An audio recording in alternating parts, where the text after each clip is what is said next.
இன்னைக்கு இந்த காட்டன் ப்ளவுஸ்ல ரொம்ப அழகான, அற்புதமான ப்ளவுஸ் தைக்கலாமா? அதுக்கு லைனிங்ல உங்க அளவ எப்படி மார்க் பண்ணி வச்சுக்கோங்க.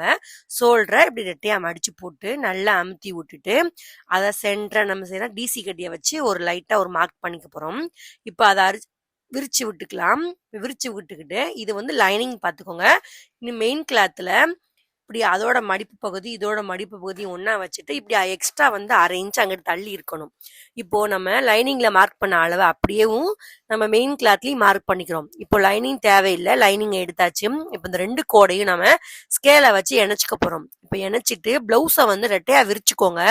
அதாவது ஃபுல்லா விரிச்சிட்டு இப்போ அதை கட் பண்ணி எடுத்துக்க போறோம். இப்போ நம்ம இந்த பக்கத்துல துணியை மட்டும் எடுத்துட்டு லைனிங் கிளாத்ல நம்ம தையலுக்கு மடிப்போம் பாத்தீங்கன்னா அதுக்கு மேல ஒரு 1/2 இன்ச்ல இருந்து அதே மாதிரிதான் ஷோல்டர்லயும் அந்த 1/2 இன்ச்சுக்குள்ள உங்களுக்கு எவ்வளவு நெருக்க வேணுமோ அதுக்கு ஏத்த மாதிரி நீங்க மார்க் பண்ணிக்கோங்க. 1 இன்ச் டிஸ்டன்ஸ் கூட நீங்க விட்டுக்கலாம். இப்படி பாம்பை ரெடி பண்ணி வச்சுக்கோங்க. நம்ம எந்த அளவுக்கு நம்மளுக்கு தேவையோ அந்த அளவுக்கு நீங்க நெருக்கமா கூட வச்சுக்கலாம். இப்போ நம்ம இந்த 2 கிளாத்தையும் மேல தூக்கி போட போறோம். இப்போ இதை எப்படி தெரியுமா தைக்கணும்? கீழே ஆல்ரெடி தச்சிருப்போம். அந்த லைனிங் அந்த கோடு தெரியும், அந்த தையல் தெரியும். அதுக்கு மேலே தையல் போட்டா பாம்பாம் வந்து அழகா தெரியும். பார்க்கவே எவ்வளவு அழகா இருக்கு பாத்தீங்களா? இப்போ லைனிங் கிளாத்ல நம்ம ஆல்ரெடி கோடு போட்டுப்போம்ல, அந்த கோடுக்கு நேரா வந்து அந்த பாம்பாம் வரிசை இருக்கான்னு பார்த்துட்டு பின் குத்திக்கோங்க. அப்படின்னாதான் விலகாது.